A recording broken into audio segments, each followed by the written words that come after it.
Hello everyone, my name is Halvi. In this video, I'll be explaining the lore behind the bosses in Fire Emblem Fates. So many of the same bosses are shared between the three Fates games, so I decided to cover them all in one video. So first we will go over the bosses from the chapters before the route split. Kaze and Rinkah are both in the service of Hoshido. Kaze is the younger twin brother of Saizo and is a member of the ninja clan from Igasato that has served Hoshido for many generations. Kaze began his ninja training from a young age, and he accompanied Sumeragi during a trip to Nor, where he noticed the same Norian soldiers that would be responsible for Sumeragi's assassination and Korin's kidnapping. Since then, Kaze felt like he could have prevented the tragedy had he spoken up, and he swore that he will protect Korin to repent for his mistake. Rinkah is the daughter of the Flame Tribe's chieftain. Her father ordered her to assist the Hoshidan royal family in their struggle against Nor's invasion. Both Kaze and Rinkah were fighting together in a skirmish against Nor, but they ended up captured and then brought in to fight against Korin. After they are defeated, Garon then orders Korin to execute them. Korin refuses, and thanks to Leo and Xander, Kaze and Rinkah survived.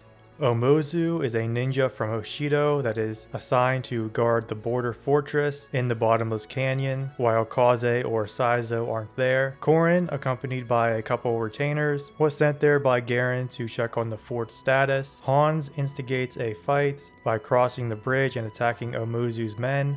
Faceless, Stoneborn, Illusions, and Invaders are all generic bosses that appear a few times throughout the games, so I will cover them all here at once. The Faceless are monsters created by Norian dark mages. Mikoto erected a barrier around Hoshido that removes the will to fight for regular soldiers upon crossing it, and so it was a good way to defend against Nor's invasion. The Faceless have no minds of their own, so they were created to pass through the barrier and sent to terrorize Hoshido's borders. Stoneborn are also monsters from Nor. They are statues that have been given animation by magic. They attack by throwing rocks, and they do have a mind of their own, unlike the Faceless. Illusions are summoned by the Rainbow Sage in the Sevenfold Sanctuary. He uses them to test if individuals are worthy of receiving his power. Invaders are soldiers from Vala. They are Aninkos' army of the undead. Now I will go over the many shared bosses between two of the games, or all three. Silas is a Norian cavalier and was born to a noble family. He knew Korin since they were kids and considers them his best friend. When they were kids, Silas took Korin out of the northern fortress for a picnic. Silas was then caught by the guards and was almost executed, but Korin stepped in and prevented it. Instead, he ended up being exiled from the fortress, and from then on he decided to enlist in the army in hopes that he could meet Korin again someday. In both Birthright and Revelation, Silas will be ordered by Garon to kill Korin. He fights Korin but is defeated, and Korin will spare Silas's life, and after hearing his life story, Korin will offer Silas to join in their cause.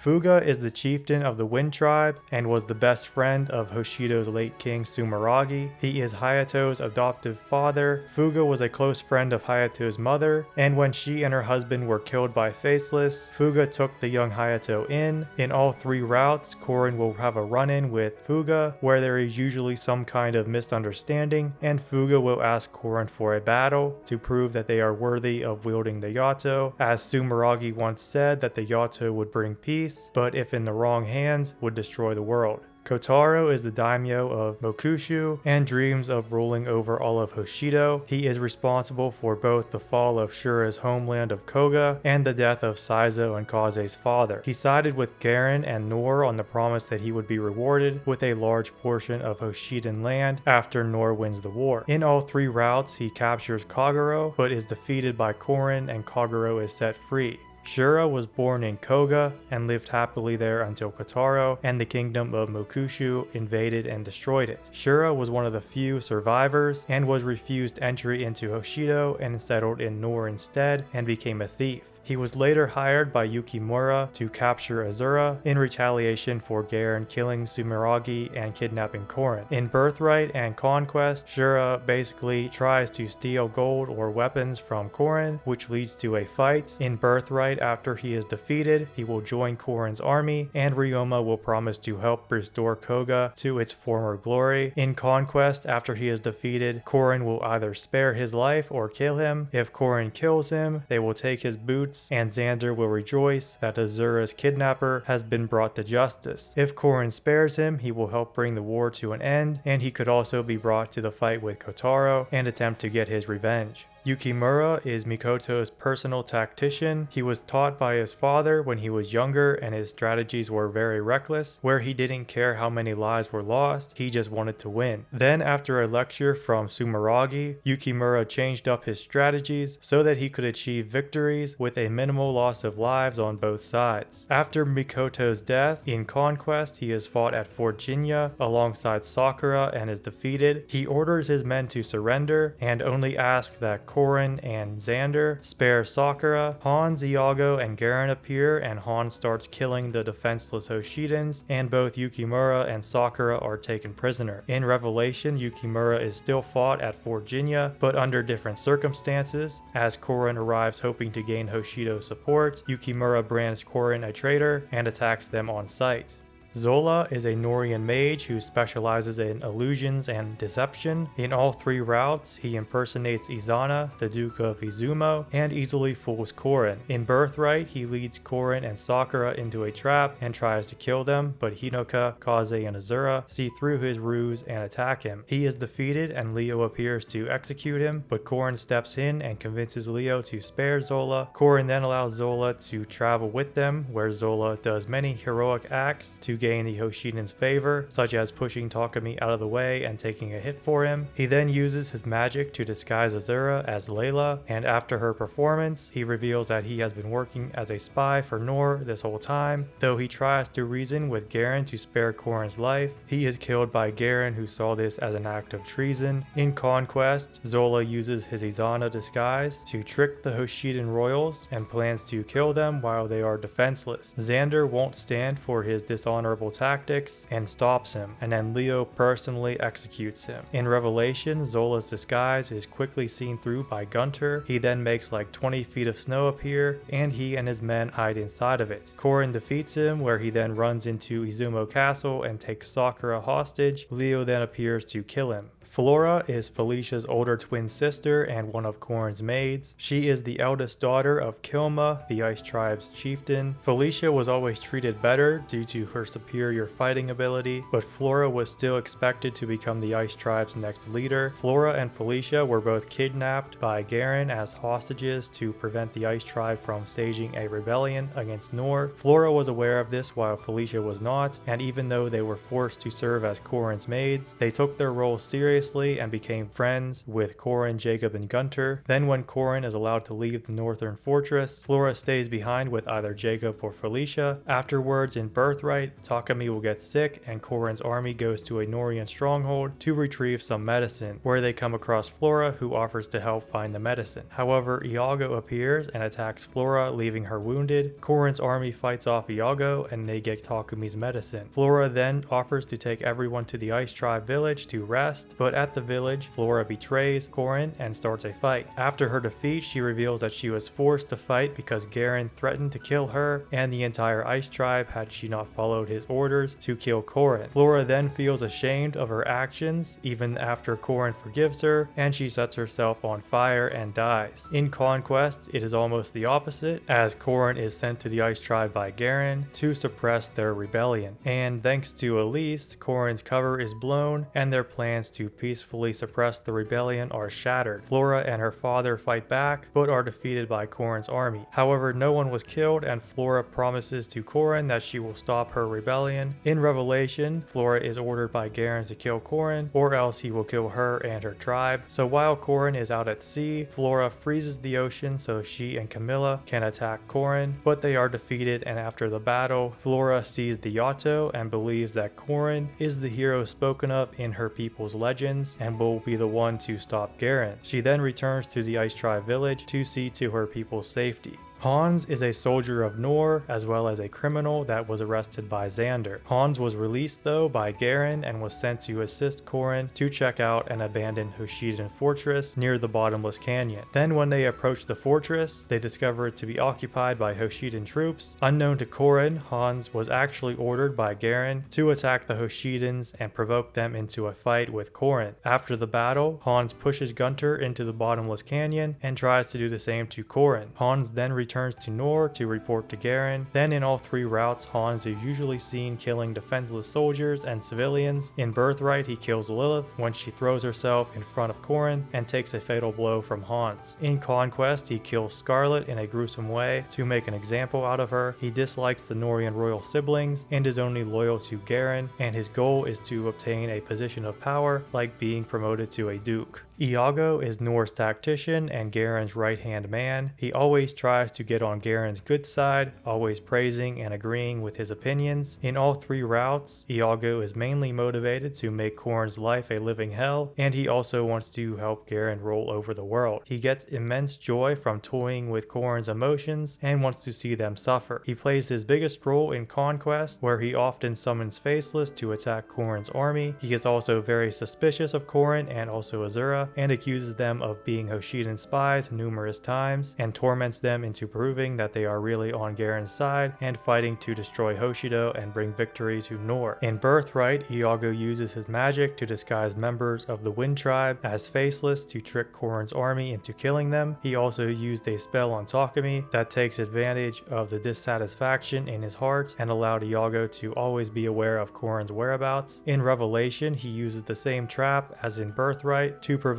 Corin's army into a fight with the Wind Tribe. In all 3 routes, Iago is fought and defeated, and in 2 routes he is killed by Leo. Garon is the king of Nor and the father of the Norian royal siblings. When Garon was younger, he was very strong as he received power from the Rainbow Sage, and he would often ride out into battle on the front lines. He was also a loving father. His first wife, Katarina, is Xander's mother, while Camilla, Leo, and Elise all have different mothers that were all part of Garon's many mistresses that murdered each other and their children, trying to win Garon's favor. All of this, along with both his first wife, Katarina, and his second wife, Arete, passing away, devastated Garon and played a huge part in his cold and ruthless demeanor. Then shortly after Elise was born, Garon became possessed by Anankos, and he was turned into an evil tyrant that only wished to go to war with Hoshido and burn it to the ground. He lured Sumeragi into a trap and killed him and kidnapped Corin. He then exiled Corin to the northern fortress. In Birthright, Corin fights back against Nor's invasion, eventually confronting Garon in the throne room of Castle Krakenberg. Garon uses his power granted to him by Anankos to transform into the Dusk Dragon, but still falls to Corin's might. In Conquest, aside from conquering Hoshido, Garon's main goal is to make Corin suffer by putting them through many difficult trials, trying to break their spirit to send them into despair. In Castle Shirasagi's throne room, Garon's true nature as a slime monster is exposed, and Xander accepts that his father is long dead and lends Corin his strength to defeat the monster once and for all. Now I will go over the paralogue bosses. Llewelyn and Lloyd are twin brothers. They are bandits who see Kana in their dragon form and plan on capturing Kana to make them their pet. Nichol leads a group of bandits and terrorizes a village. He hassles the villagers, trying to get them to pay a toll, and then has his men chase them and try to kill them for amusement. Candace is a legendary treasure hunter from Nor who has dedicated her life to exploration. She travels with a group of ruffians but is not really associated with them. She thinks they make for a nice distraction while she steals her treasures, which is how she steals some dragon herbs from Midori. Corin's army though is able to chase Candace down and retrieve the dragon herbs. Tarba is a highwayman who robs people passing near the entrance to the Deep Realms. He tries to intimidate Shiro into handing over all of his weapons and armor. Shiro attempts to fight back but gets surrounded, but Ryoma and Corin's army arrive just in time to help.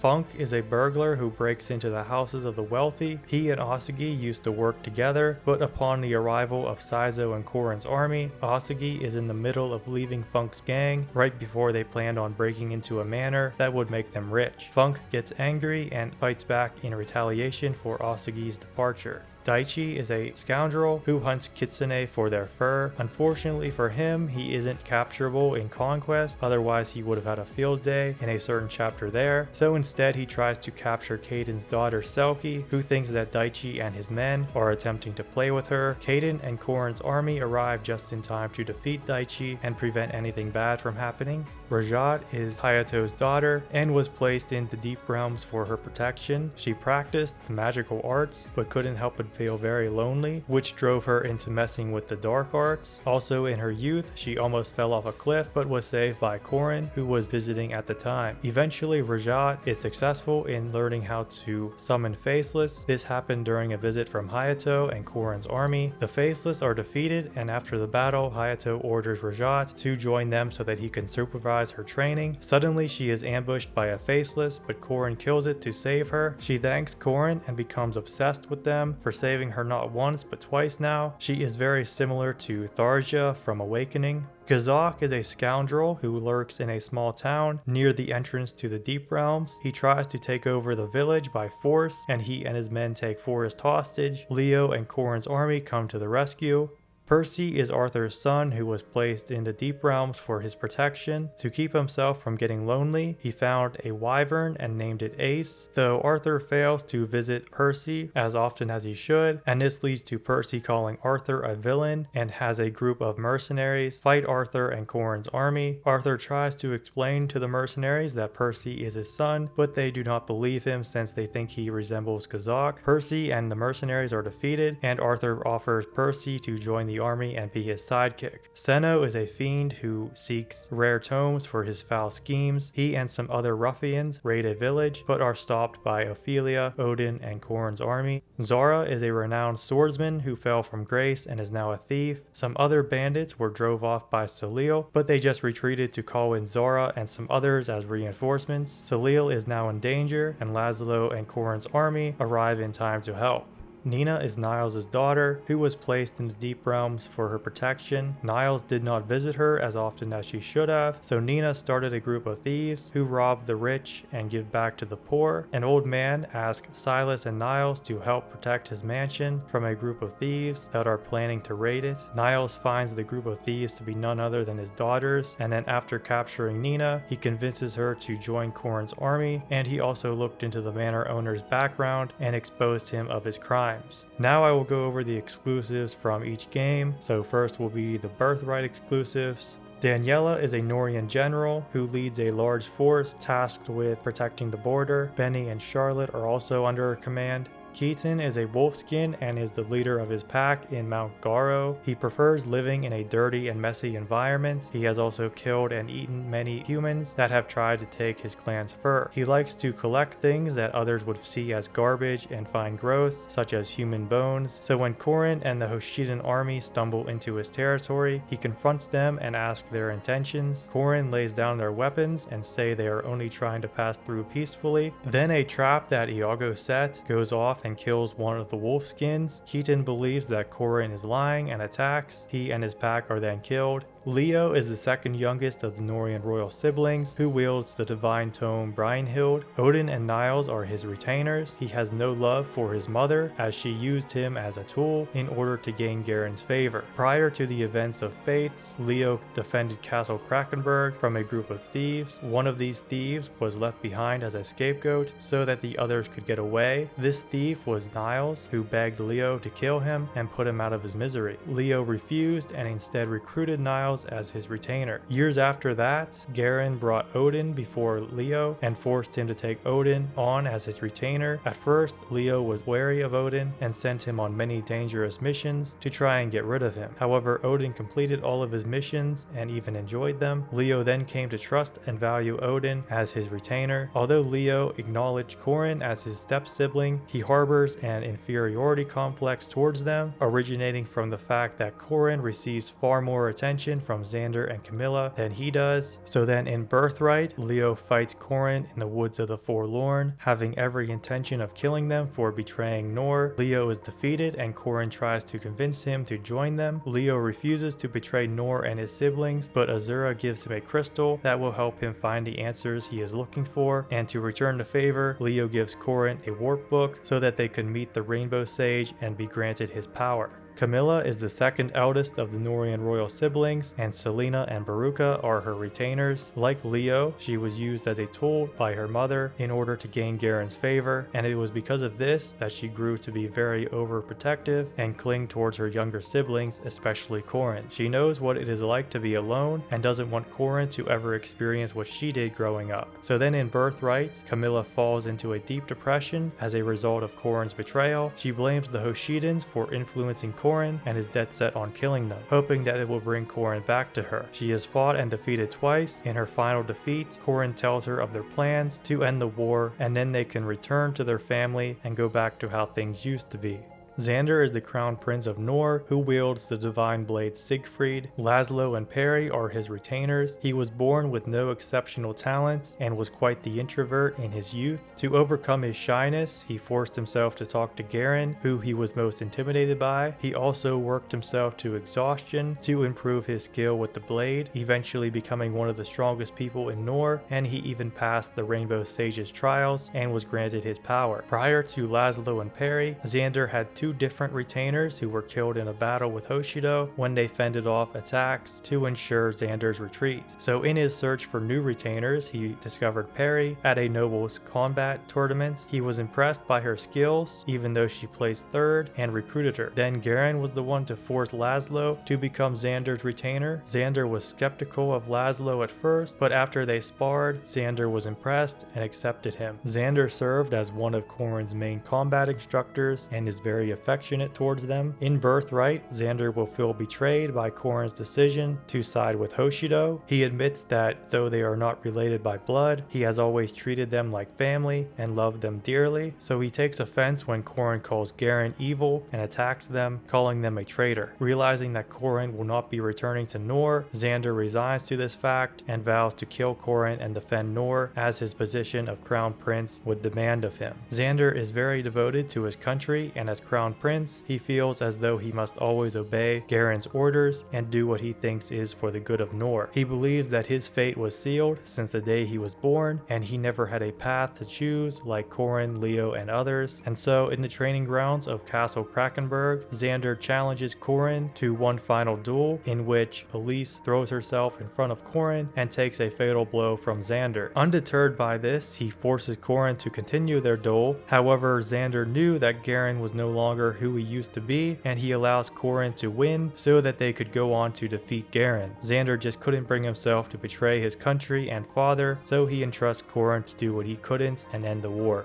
Now for the Conquest exclusives. Kilma is the chieftain of the Ice Tribe and the father of Felicia and Flora. He plans to lead a rebellion against Nor, and so Garon orders Corin to eliminate the Ice Tribe. Corin goes to the Ice Tribe with plans to end the rebellion peacefully. However, Corin gets lost in a blizzard and is saved by Kilma, who saved Corin because of the legends surrounding the Yato, that its wielder will bring peace to the world. Elise then blows their cover, and Kilma attacks Corin's army. Kilma is defeated, but his life is spared, and after hearing out Corin's story, will end his plans for rebellion. Haitaka is a Hoshidan general in charge of the occupied Fort Dragonfall. He and his men went rogue and have captured Azura, as they believe she played a role in Mikoto's death since she is from Nor. Scarlet is the leader of the anti-Nor resistance based in Shev. She planned to follow in her parents' footsteps and became a knight. However, after seeing how Garon treated his subjects, she formed her own company, which turned into the Resistance. Garon orders Corin to quell the rebellion in Shev that Scarlet started,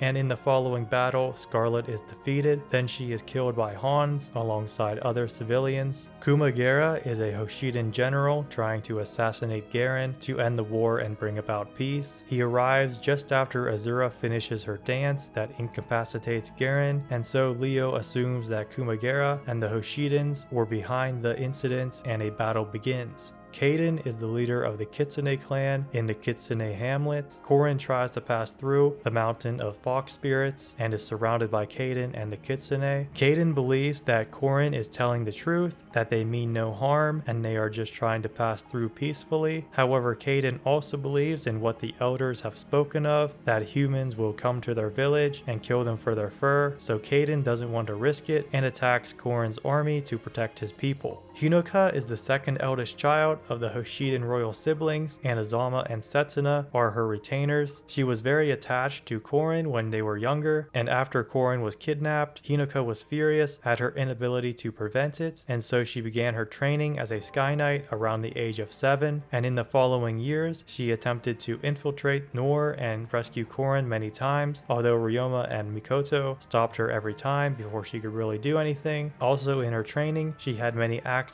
that left her injured, and one of them led her to meet Azama. Later, Hinokah defends Sakura from a horde of Faceless, where she reunites with Korin. Then in Conquest, Hinokah is fought by Korin's army in the Sevenfold Sanctuary, where she tries to prevent Korin from seeing the Rainbow Sage. Hinokah is defeated, however Korin did not kill any of her troops, and she retreats. Then she is fought for the last time, when she and her retainers defend Castle Shirasagi. Ryoma is the High Prince of Hoshido, who wields the legendary blade Raijinto. Saizo and Kagero are his retainers. He had a strong relationship with his stepmother Mikoto, and helped his people warm up to her when she first became queen. He was also very friendly towards both Korin and Azura, and welcomed them into his family. He had long tried to avoid conflict with Nohr, but after Mikoto's death and her barrier was no longer in effect, Ryoma declared war on Nohr and led his men to fight them at the border. In Conquest, Korin will side with Nohr, and with the help of their Nohrian siblings, defeat the Hoshiden army and force them to retreat. Ryoma is not seen again until Makaroth, where he tries to prevent Korin from getting medicine for release, and will only hand the medicine over if Korin agrees to return to Hoshido with him. Ryoma is defeated and forced to retreat once again. Then in Izumo, Ryoma and the other Hoshiden siblings are about to be executed by Zola. However, Xander and Korin, not wanting to win the war in this way, defeat Zola and free Ryoma and the others. They all then share a feast and do not fight to uphold Izumo's pact of neutrality. Ryoma then returns to the Hoshiden capital, where he waits patiently for Korin and the Nohrian army's arrival. Then in the final confrontation with Ryoma, Korin is forced by Iago to falsely claim that they had personally killed Hinokah. Enraged by this, Ryoma challenges Korin to a duel to get revenge for his sister. Ryoma is defeated, and Korin takes this opportunity to tell him the truth that Hinokah is still alive and that they are trying to end the war without needless deaths. Ryoma sees the Yato glow and places his trust in Korin and ends his own life.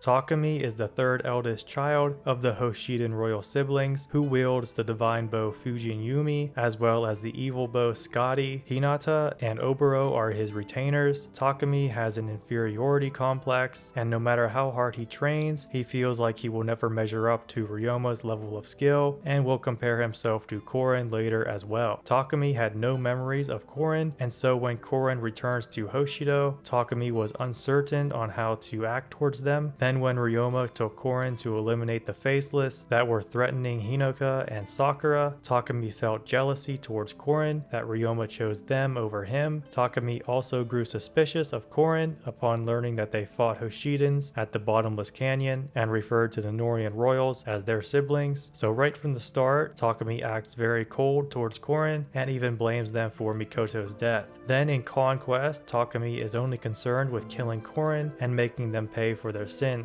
He was devastated by Mikoto's death and felt betrayed when Korin chose to side with Nohr and not their real family in Hoshido. Korin then fights him many times, the first being at Port Dia and then at Shev, and in both of these, Takumi is defeated and complains about a pain in his head that gets worse and worse each time. Takumi then defends the Great Wall of Susano and is defeated yet again by Korin. Backed into a corner, Takumi refuses to be captured and falls off the edge of the wall, and his body was never found. At some point, Takumi became possessed by Anankos, and his soul left his body, leaving it as nothing more than a puppet, fueled by lingering resentment. So after Slime Garon is defeated, Takumi bursts into the throne room for one final chance to kill Korin. Korin allows themselves to get shot at in hopes that it will subside Takumi's anger. The shot destroys the Yato and nearly kills Korin, who wakes up in a dream and speaks to the real Takumi. He asks Korin to destroy his body so that he can rest in peace, and offers his Fujin Yumi to aid them in this task. The Yato is repaired and Takumi's corrupted form is defeated. He thanks Korin and dies in peace. And finally, the Revelation exclusives. Anthony is a servant of Aninkos who was sent to kill Corin and their army. Anthony gains Corin's trust and then leads them through a number of traps, and when questioned, feigns ignorance. Thanks to Ryoma and Xander, Corin begins to slowly lose their trust in Anthony and his true nature was exposed. Then, as a result of his failures, Anthony is turned into a Faceless by Aninkos.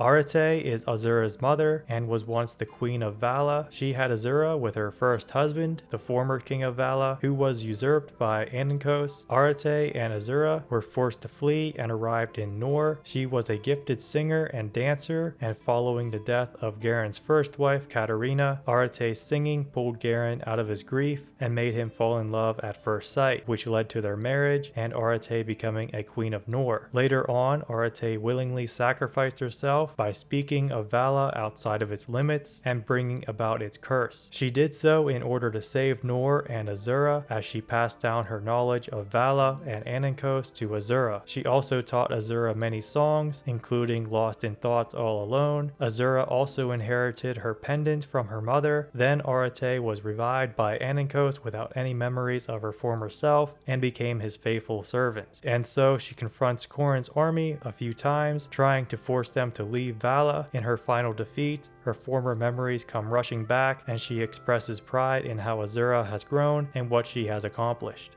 Mikoto is Corin's mother and Arete's younger sister. She is originally from Vala, where she fell in love and had Corin with the disembodied soul of Aninkos that had taken on a human form. The human Aninkos then sends Mikoto, Corin, Arete, and Azura away from Vala to protect them from his dragon half's wrath. Mikoto and Corin arrive in Hoshido, where she met Sumeragi and became his second wife and stepmother of the Hoshidan royal siblings. Then, after Sumeragi's death and Corin's kidnapping, Mikoto became queen of Hoshido, and tensions between Nor and Hoshido increased. She erected a magical barrier to make it impossible for Nor to invade Hoshido. This led to the creation of Faceless, as they have no minds of their own and Nor could send them to pass through the barrier and terrorize Hoshido's lands. Corin was eventually reunited with their mother, but this was short-lived as Corin's Ganglari explodes, prompting Mikoto to use her own body to shield Corin from the blast, killing her in the process. Her barrier is dispelled, allowing Nor to begin its invasion. Much later, Mikoto has been reanimated by Aninkos, and she appears in front of Corin's army as they have just infiltrated the Valite castle. She tries to kill Corin and the Hoshidan royal siblings so that they could all be together again as Aninkos' servants. After she is defeated, she thanks Corin for releasing her from Aninkos' control and was happy to see her children once again and is proud of who they have become. Sumeragi is the deceased king of Hoshido and the father of the Hoshidan royal siblings, all through his first wife Ikona. He took on Mikoto as his second wife shortly after Ikona passed away. He was called by Garon to Shev to negotiate peace between their two nations. This was actually a trap and Sumeragi died, protecting Corin from a barrage of arrows and Garon's axe. Corin was then kidnapped and taken to Nor. Sometime after his death, he was revived as Aninkos' servant, and he is the hooded figure that took the Ganglari and caused it to explode in an attempt to kill Corin, that instead killed Mikoto. When he was king, he treated his people fairly and was a loving father, but as Aninkos' puppet, he became much more battle hungry and was excited at the opportunity to fight his children. After he is defeated, he expresses his praise for his children's strength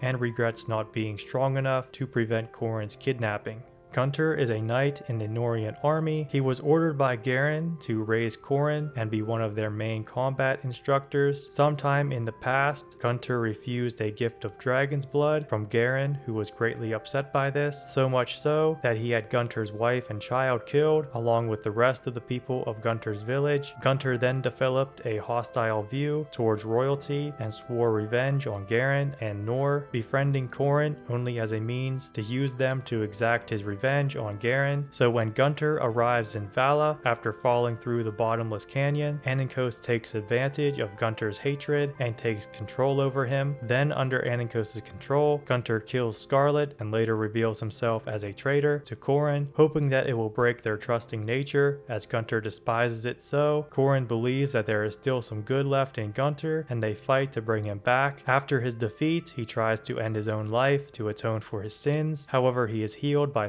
Sakura and Elise, and Korin tells him that he must live on and help defeat Aninkos if he wishes to atone for his mistakes. Aninkos is one of the first dragons and is known as the Silent Dragon. He helped build the kingdom of Vala and loved humans with all his heart, giving them knowledge and longevity. He decided to live alongside them and grew especially close to the royal family. However, as a dragon, he could not escape his inevitable degeneration, where his animal instincts began to invade his thoughts, and he felt the desire to destroy his kingdom even though he adored it at the same time. The violent feelings grew stronger with each passing day, and his control over them began to wane. He was terrified by the fact that these savage urges would one day drive him mad, so he gave the royal family his blood and passed on through them a song and a fragment of his dragonstone, which is the pendant that Azura wears. Using the power of the pendant and singing the song, one with Aninkos' blood could weaken the power and destructive urges of Aninkos. He did so hoping that one day the royal family would sing the song and stop him when his madness consumes him. Then one day Aninkos could not contain one of his fits of rage, and he obliterated an entire forest. No one was killed, but humans cursed Aninkos for the destruction and tried to kill him, as they believed he had grown dangerous and murderous. Aninkos felt betrayed by this and developed a dark thought that humans were loathsome things. He went into isolation, locking himself in a remote mountain cave where he spent his days detesting mankind. The royal family visited him often and tried to salvage his mind, but it was no use. The good in Aninkos has weakened too much, and his dark side has grown too strong, and in a moment of weakness, he killed the king and was overcome by madness. However, in one final moment of clarity, he took out his soul. That soul lost all of its memories and took on the form of a human and wandered aimlessly for countless days. Eventually, he was saved by Mikoto. The two fell in love and had their child Korin. Then, just before Aninkos' mad dragon half brought ruin to Vala, his human half regained his memories and told Mikoto everything, and had her, Korin, Arate, and Azura escape.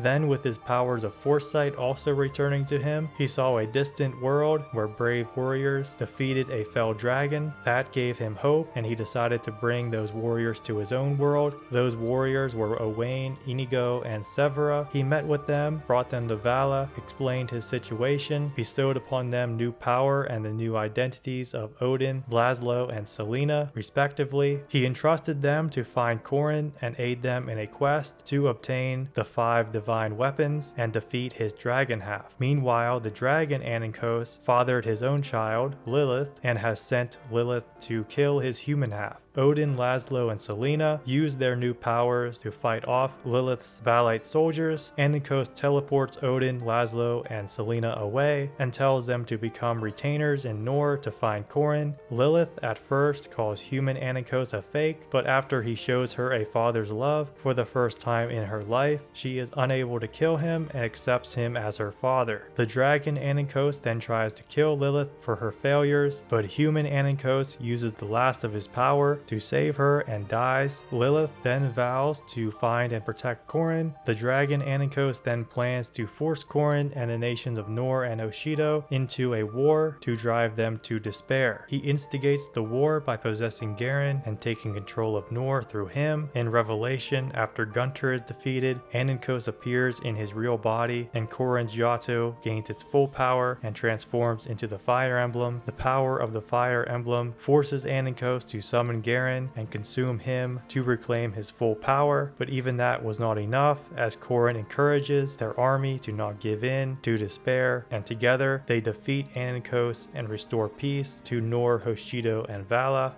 And with all that said, this is the end of the video. Thank you for watching, and if you enjoyed it, like, comment, subscribe, and have a great rest of your day.